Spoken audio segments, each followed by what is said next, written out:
वही हजन नजर में शादी हो खतनो करी के घर में हानो बुझला पटुआ लाग ए असो आस पास वही हजन नजर में शादी हो खतनो करी के घर में तोरा बियाह में पूरी चलाइब भेस बना के वेटर के जइबे जब जाए माल डाले तो तार कटब जनरेटर के जइबे जब जाए माल डाले तो तार कटब जनरेटर के दुल्हा के बगली में डालब तोर दिहल लफलेटर के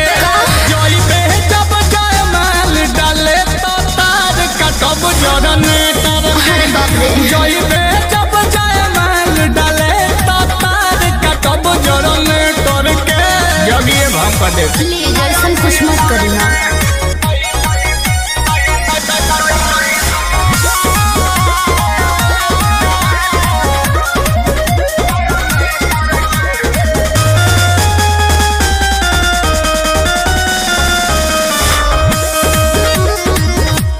देख ली भाई तो नानी याद दिला दे हाथ गोड़ तोड़वा के तोहके घर भेजवा दे बुझला समस्या हो जाए।